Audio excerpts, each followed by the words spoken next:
Oklahoma. Thank you, Mr. President. 250 years ago, actually 250 years ago this summer, we wrote a letter to good King George III.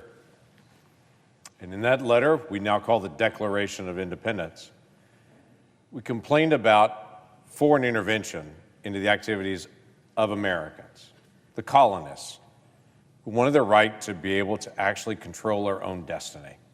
We wanted the ability to be able to speak for our own future, decide for our own families, without having foreign interference coming across an ocean to be able to affect us. We determined that we wanted to run our own nation. Now, 250 years later, we still want to run our own nation. We want to make our own decisions without foreign interference, without anyone stepping in and telling us as Americans who we're going to be and what we're going to do. We disagree with each other enough. We don't need individuals from the outside coming in and expressing their opinion. We handle this as Americans. And the way that we do that is with elections. Elections have been routinely done through the history of our country since our Constitution was ratified in 1789. It has been a distinguishing mark of the United States. We're the oldest functioning constitutional democracy in the world. And in our republic, we choose representatives. Those representatives speak on our behalf. And if we decide we don't like them for whatever reason, we choose different representatives. But we, as Americans, choose our own path through our own elected officials. That's what we do, and we do it on a regular, consistent basis. Now, in the earliest days, it was literally a wooden box and slips of paper. We've improved that over the years. Step by step, decade after decade, we've done elections a little bit differently. Now, they're done differently all over the country on it, but we have some basic foundational rules that also guide us. We choose our own leaders, but we do it the right way. It wasn't always that way. But as we've improved, we make our elections more transparent, better, faster responses, giving more trust. Many folks in my generation will never forget the photograph of staring at a hanging Chad from the Bush election, with a person in an election board closely staring through a magnifying glass to try to figure out if there was a dimple on a piece of paper. There's no election system in the country that does Chads anymore because we all determined that's a terrible idea. It's just a bad way to be able to try to prove the intent of a vote. And a whole younger generation has no idea what a hanging Chad would even be because we no longer do that anymore.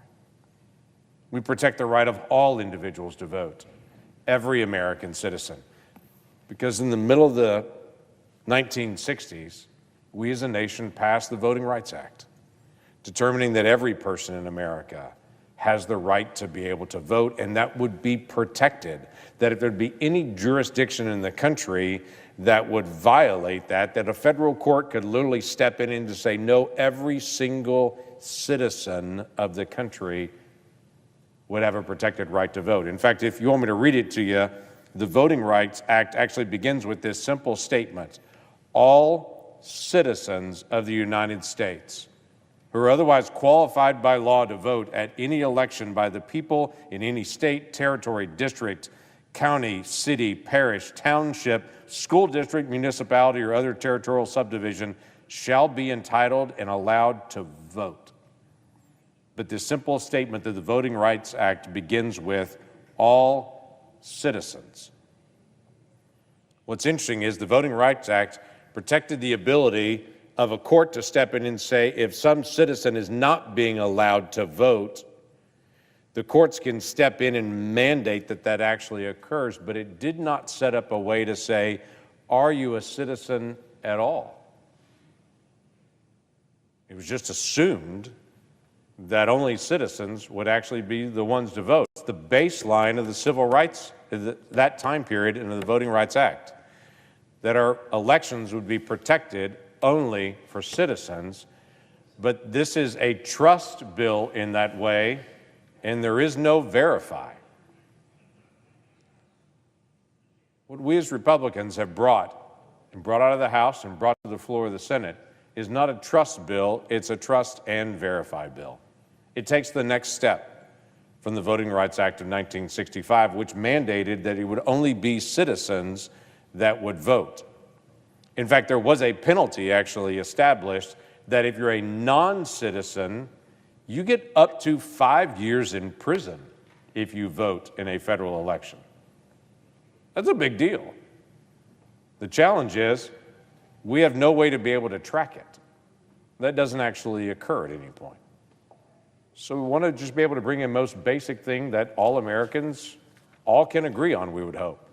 That only citizens of the United States would be able to vote, and that before you register to vote, we would have some way to be able to show you actually are a citizen.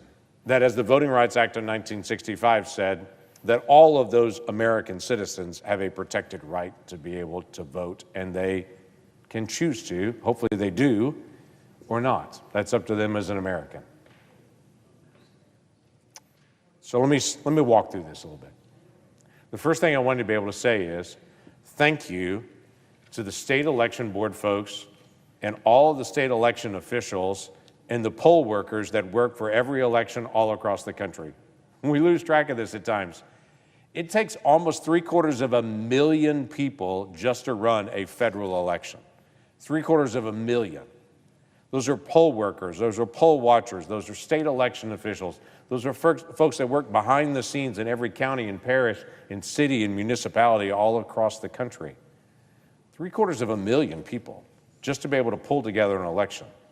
Those folks are incredibly important to be able to protect the most basic rights of individuals to be able to vote and to protect this basic right of one person, one vote. Well, let me just share with this body, here's how we do it in Oklahoma. In Oklahoma, we have one of the highest rated secure election systems in the country. In the country. And we encourage people to come out and to vote and to participate in the entire process. Some of the things that we choose to do is, in all of our polling locations, and every time ballots are actually presented, there's always a Republican and a Democrat poll worker that's always there, in every area, always. So both parties are always represented in that, so everyone can look at each other and constantly be able to check the system. We're still old school. We do a piece of paper and a marker, and you mark your ballot, and it runs through an optical scanner, and it registers that ballot was actually fully handled. And so at the end of the night, if there's any challenge at all to that ballot, we can go back to the paper ballots and actually count them by hand and to be able to verify all of them. Because we want to make sure that in every single election, we can verify every single vote every single time. In fact, at the end of the night, when the machines are finished, we literally print out on a piece of paper and post on the window of the election board location, wherever this was the election was being held. We actually publicly post out at the instant the election was done that night at 7 p.m. so that it's public information immediately how many votes were taken in this area. So if at some point it shows up later, it was a different number, everyone could see it. We have full verification through the entire process. In Oklahoma, we have voter ID at every single location and every single vote. How do we do it? If you vote in person and you show up to vote on election day, you pull out an ID and you show an ID, every single person. If you vote early, absentee, we have that all over our state in county election boards everywhere. As you walk up, you have to pull out an ID and to be able to show that ID to vote. And if you're going to mail in your ballot, we welcome that. But you've got to show ID when you actually do it. That means actually going to a location where you can get a notary that before you put your ballot in the mail, it shows your envelope, you show the ID, it shows on the envelope who the person is on it, and you actually have a notary to do that. We have voter ID at every single stage. We don't allow ballot harvesting at all. We're a very, very secure system, and we're proud of that. We want every single person to be able to vote, but we want to make sure it's one person, one vote. We occasionally still do have some folks try to vote twice. In Oklahoma, I'm sure that happens in other states as well, where they will do a request for a mail-in ballot. They'll mail it in with a notary and verify that it's them, and then on election day, they'll show up and vote again. During the last presidential election, we have a little over 1.5 million people that showed up to vote on that. We found 2 people that double voted in multiple counties and 27 people that actually double voted in the same county. 29 folks total that double voted in over 1.5 million people. By the way, we didn't ignore those 29. They were all referred for prosecution.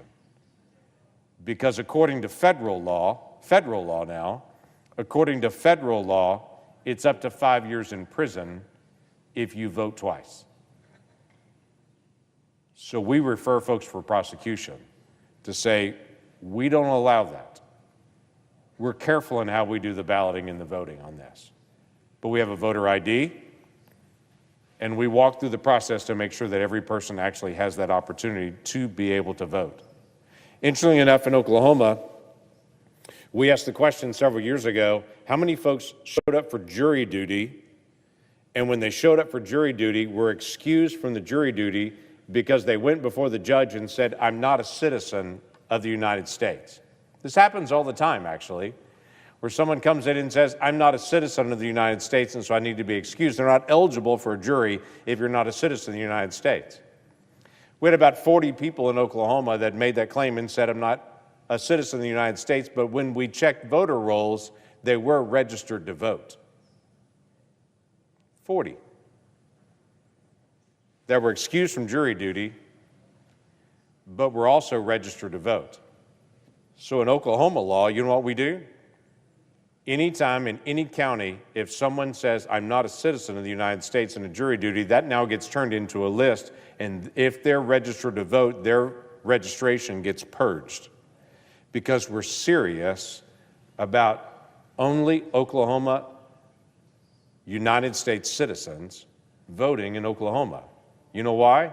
Because 250 years ago, we fought a war against good King George to say we make our own decisions, not someone else outside of our country. We make our own. So we make sure that we purge our own voter rolls. In fact, that is state law to be able to do that. Listen, we have a very simple, straightforward proposition. It's called the Save America Act. Two most basic features of this Save America Act should not be controversial. They're simple and straightforward. We have to verify you're an American citizen. It's already federal law right now that you have to be an American citizen. We just don't verify it at all. So this is the trust and verify portion of the bill. We trust you that you're an American citizen. How about we just check? So you have to show that you're an American citizen to be able to register to vote. And the second part of it is you have to have ID to be able to vote. Again, we've done this in Oklahoma for years. This can be done and should be done. And it just shouldn't be that controversial. I have to share, though, just as who I am as a person, Mr. President, as a personal note of privilege on this, I had to smile when I saw the title of our bill as it started working its way through the very calm House of Representatives and was sent over to us. The Save America Act. There are a lot of things that can save America, and this bill is incredibly important. And it's vital that we get it done. But just as personal privilege, can I just say, I personally believe what saves America is if more people had a personal relationship with Jesus Christ. I think that'd be the greatest thing ever to be able to save the nature of our country. Our country's becoming incredibly divided and angry. People are mad and screaming at each other and don't even know why anymore. 2,000 years ago, a young lawyer walked up to Jesus and said, Rabbi, of all the teachings, of all the commandments that are out there, what's the heaviest? What's the greatest commandment? And he said, the biggest one is to love God with all your heart, soul, mind, and strength. And then he said, you didn't ask me for two, but let me give you the second one. The second one's just like the first one, he said. To love your neighbor as yourself. If we're going to save America, protecting our voting integrity is incredibly important, and let's get that done. But if we're really going to save America, not just a bill. I think we need to get back to the most basic truth, to restart again and ask ourselves as individuals that make up a nation, if we're going to love God with our heart, soul, mind, and strength, and to love our neighbor as ourselves. And as the old joke says, when the person says, "Who's my neighbor?" the response is probably the person you wish I wouldn't say. That's the person who's your neighbor. Jesus was headed towards his execution. He knew it, but the people around him didn't. And he was heading through Jericho, and as he approached Jericho, there was a tax collector there. His name was Zacchaeus. He was up in a tree because he was a little guy, because he wanted to see Jesus come by. Now, he was a wretched guy who had stolen from a lot of people in town, and everybody knew it. When Jesus saw this wretched guy, he looked at him and said, "Why don't you come down? I want to spend some more time with you." And the one person in town that everybody thought Jesus would ignore, Jesus actually pointed him out and said, "I want to spend more time with you." And at the end of the conversation, everybody looked at him and said, "Why did you spend time with that broken, depraved person?" And Jesus responded, "Because I came to seek and to save what was lost." That's why. Just a personal privilege. If we're going to talk about saving America, maybe we should start with our own souls.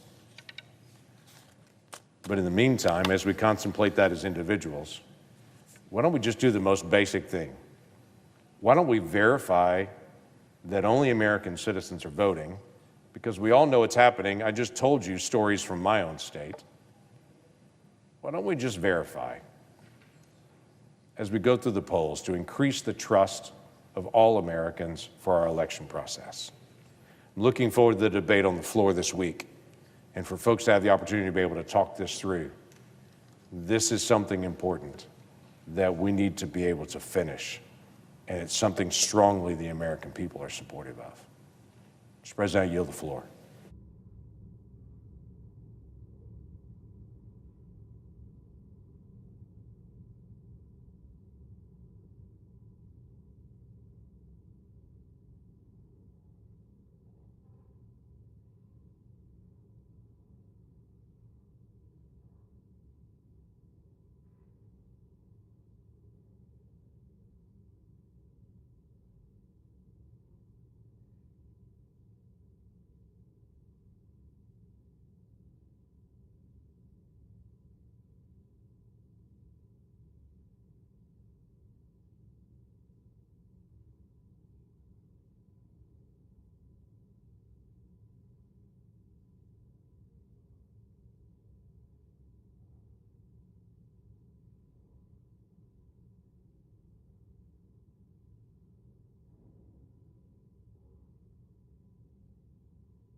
Senator from Ohio.